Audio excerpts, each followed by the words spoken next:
আমি নরমালি এইভাবে ইন্ট্রো করি না, কিন্তু আমি এখন ঝুলছি একটা গুহার 100 ফুট নিচে, যেটা মাটির নিচে 5 কিলোমিটার জুড়ে বিস্তৃত আছে। আর আমরা এটা পছন্দ করি বা না করি, যখনই আমি আর আমার বন্ধুরা মাটি টাচ করলাম, আমরা অফিসিয়ালি এখানে আগামী 7টা দিন কাটাতে চলেছি। বাবারে, এটা আমার জীবনে করা সবথেকে ভয়ঙ্কর জিনিস। প্রথমত, আমাদের এখন এখান থেকে অনেকটা দূরে যেতে হবে। কেন? যদি ঝড় বৃষ্টি হয় তাহলে এই পুরো জায়গাটা জলে ভরে যেতে পারে, আর সমুদ্রের মতো ঢেউ এসে সবাইকে ভাসিয়ে নিয়ে যেতে পারে। সেই জন্য আমাদের আরো ভিতরে যেতে হবে একটা বেস ক্যাম্প বানানোর জন্য। ভাই এটা পুরো পাগলাম। এটা একটা অন্য জগৎ মনে হচ্ছে। এই কেভ এন্ট্রান্সটা হয়তো দেখতে সুন্দর, কিন্তু দেখে যা মনে হচ্ছে আসলে তা নয়। আর আমরা হয়তো জানি না যে আগামী 7টা দিন আমাদের জীবনের সব থেকে কঠিন সময় হতে চলেছে। সব থেকে বাজে ডিসিশন। ঠিক আছে, আর কিছুক্ষণের মধ্যেই অন্ধকার হতে চলেছে। ক্যাম্প না করলে আমরা বিপদে পড়বো। আমরা কোথায় যাচ্ছি সেটা কি বলবে? আমাদের ক্যাম্প সেটআপের জন্য একটা ফ্ল্যাট গ্রাউন্ড খুঁজতেই হবে। কেভের ভেতরে ঢোকার পরে আমরা এমন একটা জায়গা খুঁজে পেলাম যেটা অনেকটা উঁচুতে থাকায় আমরা জল থেকে সুরক্ষিত থাকতে পারবো। তার মানে এটা ক্যাম্পের জন্য পারফেক্ট। পারফেক্টটা একটু বেশি হয়ে গেল। মোটামুটি বলা যেতে পারে। ঠিক আছে, ক্যাম্পের জন্য মোটামুটি। প্রথম দিনের বাকিটা আমরা কাটিয়ে দিলাম আমাদের জিনিসপত্র আনতে। প্রত্যেকটা ব্যাগের ওজন প্রায় 80 পাউন্ড। আর যেমনটা তোমরা ফুটেজে দেখছো, আমরা এটা করতে 4 ঘন্টা লাগিয়ে দিলাম। এখান থেকে যাওয়া খুব কঠিন। তারপরে আমরা সবাই বেস ক্যাম্পে ফিরে গেলাম। ঠিক আছে, আমরা এখানে লাইট লাগিয়ে দিলাম। আমাদের সব জিনিসপত্র হোম বেসে চলে এসেছে। একটু ক্যামেরাটা ওদিকে দেখাবে। ওদিকটা কিন্তু ভয়ানক অন্ধকার, আর সবসময় এরকমই থাকবে। তাই আমরা ক্যাম্পিং গ্রাউন্ডের জন্য খুব বেশি কিছু করতে পারলাম না। কটা ফুটো করে দড়ি টাঙিয়ে দিলাম। এটা ধরো আর ওঠো দেখি। মনে হচ্ছে আমাদের হ্যামকগুলো ভালোই সাপোর্ট পাবে। আর তারপরে আমাদের সার্ভাইভাল গাইড জোয়ের সাহায্যে আমরা হ্যামক টাঙালাম। এই সরু দড়িটা আমার হ্যামকটাকে ধরে রাখবে। হ্যাঁ। ডিনার খেয়ে আমরা প্রথম রাত্রি ঠান্ডার জন্য তৈরি হলাম। আমি মিথ্যে কথা বলবো না, আমি যতটা ভেবেছিলাম তার থেকে এই হ্যামকটা অনেক বেশি কমফোর্টেবল। এই আমি তো আমার চমকেই হাতটা তো গেছিলাম। বড় কেন ভাই? এই কেভটা 2.5 কিলোমিটার ডিপ, আর আমরা এখন এন্ট্রান্সের কাছেই ক্যাম্পিং করছি। কাল আমরা অনেক কিছু এক্সপ্লোর করব। তোমরা কেমন ঘুমালে? ভয়ঙ্কর। ঘুমই হয়নি। এটা সত্যিই একটা অস্বস্তিকর পরিবেশ। কেবের উপর থেকে অনবরত আমাদের উপরে জল পড়েই যাচ্ছিল, তাই উপরে একটা প্লাস্টিক চাপালাম, কিন্তু তাও আমাদের হ্যামকের উপরে জল পড়েই যাচ্ছিল। একটা আইডিয়া আছে, চলো শেল্টারগুলোকে ভালোভাবে তৈরি করি। আমার মনে হয় এই প্লাস্টিকগুলোকে জুড়ে দিলে আর জল পড়বে না। বাহ, তুমি তো জিনিয়াস। আমি শুধু একজন ইউটিউবারই নয়, ঠিক আছে? আমার হ্যামকটা এটার উপরে ঝুলছিল।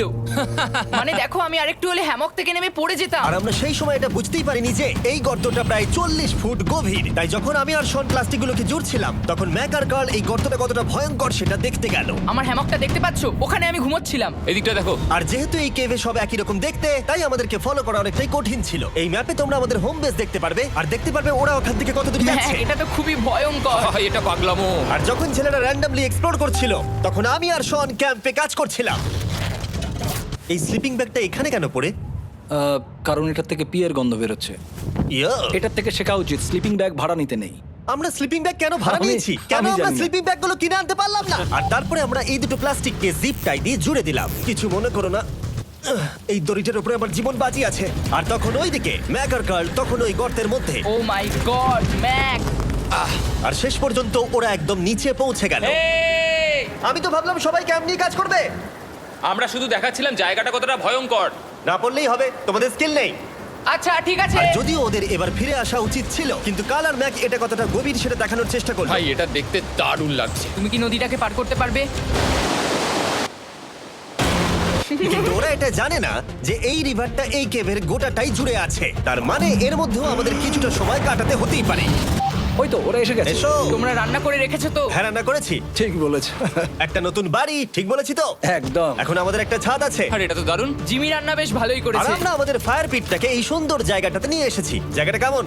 বেশ গরম। আরামদায়ক। এই পাথরগুলো গরমটাকে ধরে রাখবে এবং ওপর থেকে যে পি পড়ছে সেগুলোকে আটকে দেবে। ওটা পি নয়। তাহলে ওটাকে কি বলবো? যদি জানি না, হয়তো বৃষ্টির জল হবে বা না, এটা বৃষ্টি নয়, না, পাথর মানে ইয়ে তুমি করছে। কিছু- এই একটু উপরে দেখাও। তুমি মেঘ দেখতে পাচ্ছো? পাথর দেখা যাচ্ছে। এটা বৃষ্টি নয়, রক পি। Rock P. ঠিক আছে, রক পি। ঠিক আছে, এটা রক পি। আর একটা শুকনো রাত ঘুমিয়ে কাটাবার পরে আমরা ঠিক করলাম জো আমাদের সার্ভাইভাল এক্সপার্ট, তাকে নিয়ে আমরা কেভের শেষ প্রান্ত অব্দি যাব। Cave, cave! Cave, cave, cave! Cave. দেখা যাক আমরা কেভের কতটা গভীরে যেতে পারি। তোমরা কিন্তু মনে রাখবে আমরা সবেমাত্র কেভের এন্ট্রান্সের দিকেই আছি, আর আমাদের ইচ্ছা এই কেভের শেষ প্রান্ত অব্দি যাওয়া, অবশ্যই না মরে গিয়ে। ও মাই গড, এটা তো খুবই স্টিফ। আরে এটা তো সবে শুরু। আমরা কেভের আরো গভীরে এসেছি। তোমরা সবাই সাবধানে আসবে। এটা খুবই ছোট জায়গা, আমার মনে হয় না এখান থেকে আমি যেতে পারবো। কেভ এক্সপ্লোরের ইন্টারেস্টিং জিনিসটা হলো, যা হোক করে আমাদের এই ছোট্ট ফাঁকগুলোর মধ্য দিয়ে এগিয়ে যেতে হবে। ও মাই গড, খুব ছোট জায়গা। আর তারপরেই খুব বড় একটা জায়গা আসবে, সেটা এতটাই বড় যে কিছু না দেখতে পাওয়ার জন্য এটা করতে হলো। ও মাই গড! এবার আমি সব দেখতে পাচ্ছি, এটা দুর্দান্ত। এটার তো অনেক আলো। ভাই জায়গাটা কতটা সুন্দর দেখো। বাপরে কি আলো, আমি তো তাকাতেই পারছি না। আমি তো অন্ধ হয়ে যাব মনে হচ্ছে। এ বাবা, এটা কি হলো? আমরা বোধহয় ঠিক মতো এটাকে ব্যবহার করতে জানতামই না। চলো এগিয়ে যাই। আর তাই আমরা এগোতে থাকলাম। এই যে এই জায়গাগুলো এগুলো খুব ভালো ধরার এখানে? জায়গা। এগুলো ধরে এখান থেকে পা ঘুরিয়ে চলে আসতে পারবে। এইভাবে কি? একদম পারফেক্ট। জো সব থেকে ভালো কেভ গাইড। এভাবে কেউ গাইড করতে পারবে না। ঠিক আছে, এইবার ব্যাপারটা ইন্টারেস্টিং হবে। কি? এটা কি? এখান থেকে আমাদের ওয়েট শুট পরে সাঁতার কেটে যেতে হবে। গতকাল ম্যাক আর কার্ল এটা নিয়ে মজা করছিল, কিন্তু এই কেভে আমাদের পরের অ্যাডভেঞ্চারটা ছিল একটা প্রায় জমে যাওয়া নদীর মধ্যে। ও মাই গড, এটা তো পাগলামি! তার মানে আমাদের ওয়েট শুট পড়তেই হবে যাতে আমাদের হাইপোথার্মিয়া না হয়। আমরা এটা কেন করছি? এই এক্সপেরিয়েন্সটা তো জীবনে একবারই হবে। এটা করলে হয়তো আর নাও বেঁচে থাকতে পারি। আমাদের এই কেভের শেষে পৌঁছতে হলে আমাদের এই নদীর মধ্য দিয়ে, এই ছোট্ট ফাঁকগুলোর মধ্য দিয়ে সাবধানে ধীরে ধীরে এগিয়ে যেতে হবে। আস্তে আস্তে নামো, স্রোতের কারণে পা পেছনে টানতে পারে। ঠিক আছে, আমি তাহলে নামছি। তুমি ওই দেয়ালগুলো ধরে ধরে এগোতে থাকো আস্তে এটা তো আস্তে। খুব ঠান্ডা। তুমি পারবে জিমি। জানি না এখানে ঢুকতে পারবো কি না। জিমি, এবার তুমি জল থেকে উঠে দাঁড়িয়ে পড়ো। এটা সত্যি একটা পাগলামি। এখানে কি ঠান্ডা! যখন তোমরা খুব ঠান্ডা জলের মধ্যে থাকবে তখন একটা পাথরকে ধরে এগিয়ে চলা খুব কঠিন হবে। ও মাই গড, এটা সত্যি পাগলামি। ম্যাক, গড, চলে এসো। আমার ভয় লাগছে। চলো চলো, পারবে। ভাই। এগোতে থাকো, পেছন দিকে তাকিও না। একবার দেখো আমরা কি করছি। কিন্তু এই বাধাগুলো এতটা কঠিন ছিল না সামনে যা আসতে চলেছিল তার তুলনায়। আমরা পেরেছি। কেভ কেভ কেভ এই, কেভ। একটা কথা শোনো, আমরা 10% আসিনি। তার মানে এখনো আমরা শুধুমাত্র সার্ফেসেই রয়েছি। আর শেষ প্রান্তে পৌঁছতে হলে আমাদেরকে আরো 2 কিলোমিটার যেতে হবে। যেরকম তোমরা দেখতে পাচ্ছ এখানে 24/7 বৃষ্টি হয়, তাই আমি একটা আড্ডা মারার জায়গা তৈরি করেছি যেখানে আমরা কেউ ভিজবো না। আমি ভাবছি আমি যদি এটা না বানাতাম তাহলে কি হতো। আমি নিশ্চিত যে ওদের একটা ভেজা পাথরের উপর শুতে হতো। আমাদের ক্রমাগত এগিয়ে যেতে হবে এবং শরীরটাকে ভিজে রাখতে হবে। ঠিক আছে। নইলে আমাদের শরীরের তাপমাত্রা কমে যাবে। এটা কঠিন কেন? সব থেকে বাজে ব্যাপার হলো আমরা যতটাই দিকে এগোবো ততটাই আমাদের পিছন দিকে ক্যাম্পে ফিরতে হবে। আমাদের পরের বাধাটা হয়তো জলের মধ্যে নয়, কিন্তু তার মানে এটা নয় যে সেটা সহজ হবে। আরে এটা কি মাকড়সার জাল? কিন্তু আমি মাকড়সা দেখতে পাচ্ছি না তার কেন? মানে ওটা আমাদের উপরে আছে। আরে তোমার গায়ে, তোমার গায়ে। আমার বন্ধুরা বলতে বাজে, এই গেমটা মিস্টার বিস ভিডিওর মতো, যত এগোবে ততই কঠিন হবে। সত্যি কথা বলতে যদি আমাদের সাথে জো না থাকতো আমরা মরেই যেতাম। আর 3 ঘন্টা পরে জো আমাদের জন্য একটা বাজে খবর নিয়ে এলো। জল অনেকটা বেড়ে গেছে আর আমরা অনেকটা সময় লাগিয়ে ফেলেছি, তাই আজকে আমাদের আবার ক্যাম্পে ফিরে যেতে হবে। আমি মানবো না। তুমি সেফটি এক্সপার্টের কথা অমান্য করতে পারো না। আমি এটা মানবো না। সত্যি কথা বলতে আমাদেরকে ফিরতেই হতো, কারণ এর আগে আমরা শুট করতে অনেকটাই সময় নষ্ট করে দিয়েছি। তারপর ফ্লেয়ার নিয়ে খেলেছি, তাই আমরা ফিরে যাচ্ছি আর এই মিশনটা আমরা পরের দিন আবার শুরু করব।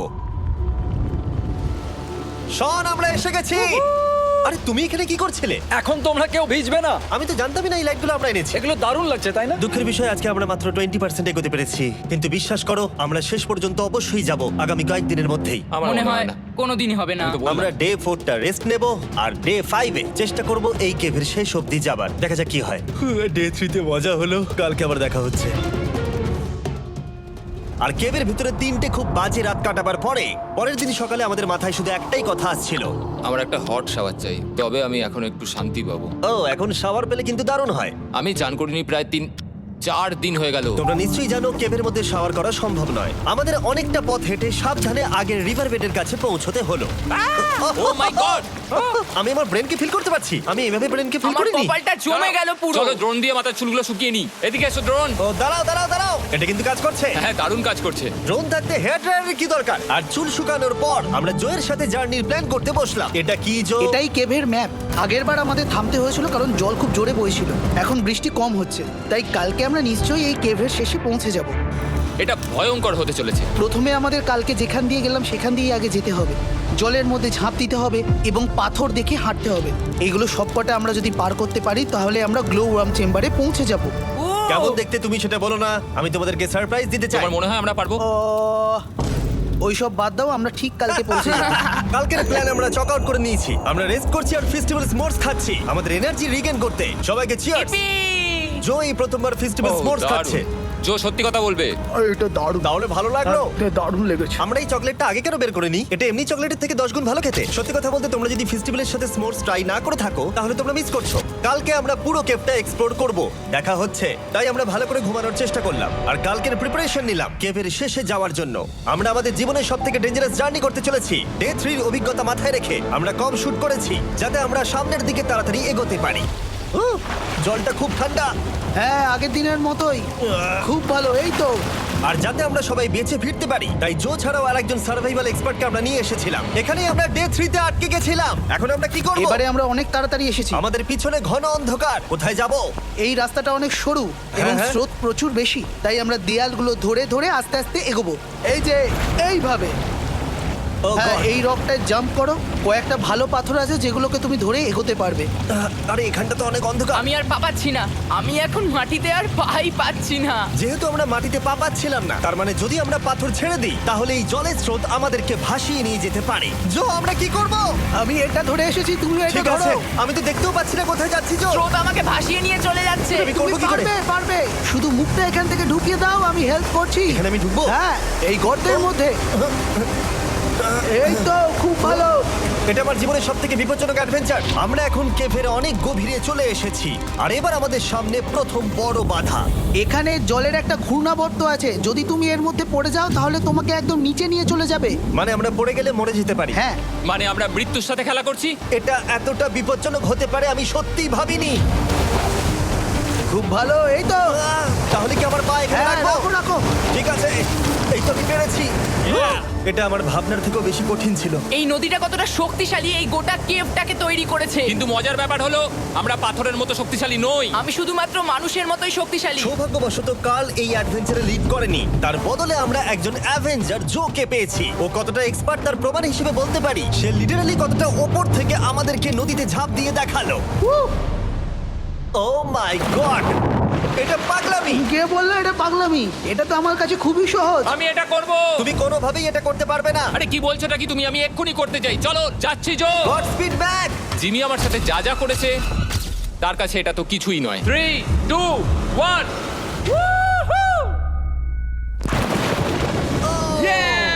তুমি করবে? না, আমরা না এগুলো শেষ পর্যন্ত যেতে পারবো না। ও মাই গড, আমাদের নিচের দিকে যেতে হবে। আমরা সবসময় স্রোতের উল্টো দিকে কেন যাই? এখন শুধু আমি ভেসে ভেসেই যেতে পারবো, আর কিছু না। এই জলের তলায় অনেক ধারালো পাথর আছে, তোমরা সেগুলোকে দেখতে পাবে না, তাই সাবধানে পা ফেলবে। ও মাই গড, আবার এটা গভীর আরে হচ্ছে। আমার পা তো কিছুর উপরে রাখতে হবে। ছোট পাথরগুলোই একমাত্র বাধা ছিল না, মনে হচ্ছে আমাদের প্রতিটা পদক্ষেপে। ও ভাই, আমি কিচ্ছু দেখতে পাচ্ছি না। এটা খুব ভয়ঙ্কর। কেভটা আরো অন্ধকার হয়ে আসছিল এবং আরো সরু। আর তখন আমরা জানতাম না যে আমরা ফিনিশ লাইন অবধি পৌঁছতে পারবো কিনা। ও, আহ। আমি ক্লান্ত হয়ে পড়েছি। এই কেভে আরো কঠিন বাধা আসার আগে তোমাদেরকে আমি কিছু দেখাতে চাইবো। জো, তোমার ব্যাগটা দাও। Thank you. তুমি জানো এর মধ্যে কি আছে? না, জানি না কি আছে। Brand new mister beast lab swamp.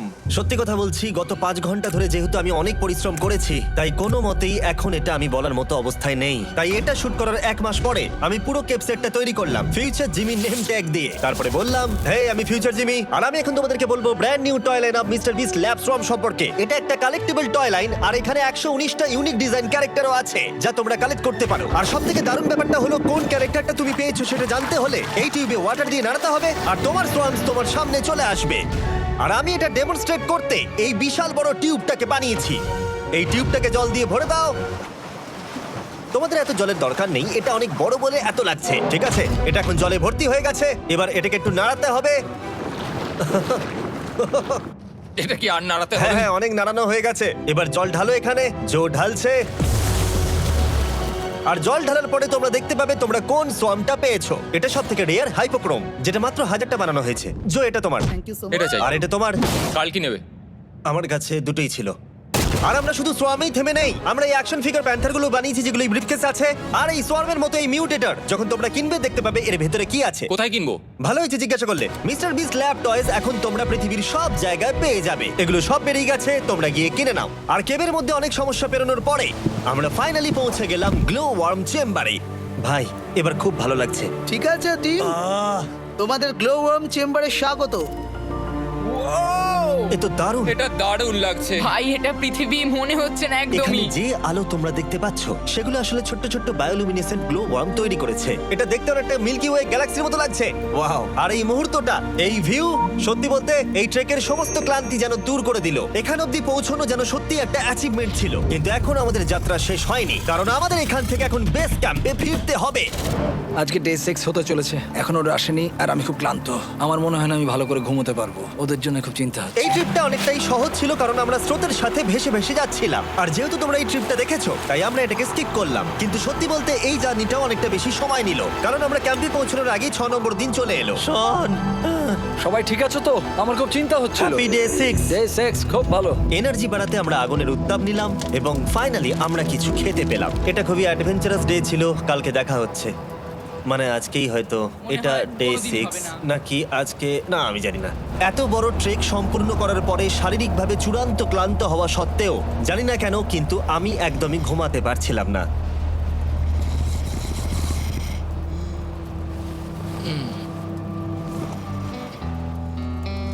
আমি 7 দিন সলিটারি কনফাইনমেন্টে কাটিয়েছি, কবরে কাটিয়েছি, 7 দিন রাফটে থেকেছি। কিন্তু সত্যি কথা বলতে এটা সবার থেকে বেশি কঠিন ছিল কারণ সব সময় ভিজে, ঠান্ডা, প্রত্যেক মুহূর্তে এই পাথরগুলো শরীরে ব্যথা দিচ্ছে।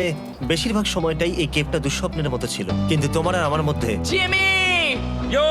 গার্ড, আমাকে দেখতে পাচ্ছো? এটা পৃথিবীর সবথেকে উজ্জ্বল টর্চ। মজার মুহূর্ত অনেক ছিল।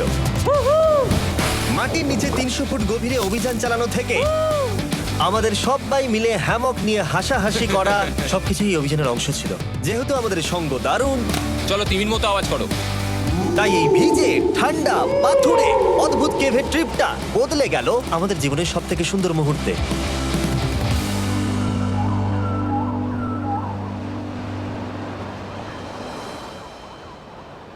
আমরা এখান থেকে যাব না যতক্ষণ না সবকিছু তোলা হচ্ছে। আর আমি সবকিছু বলেছি মানে সবকিছুই। চলো এবার বেরোনো যাক। আর যখন আমরা মাউথ কেভে আবার ফিরে এলাম, ভাই ওপরটা দেখতে দারুণ লাগছে। তখন জয়ের জন্য একটা সারপ্রাইজ ছিল। বেরোনোর আগে জো, আমরা তোমার কাছে কৃতজ্ঞ। তাই এই নাও 50,000 নিউজিল্যান্ড ডলার্স, 10,000 করে প্রত্যেক জনের প্রাণ বাঁচানোর জন্য। Oh my God, thank you so much Jimmy. Thank you Joe. Love you Joel! এবার আমাদের সব কাজ হয়ে গেছে, চলো বেরোনো যাক। 7টা দিন পর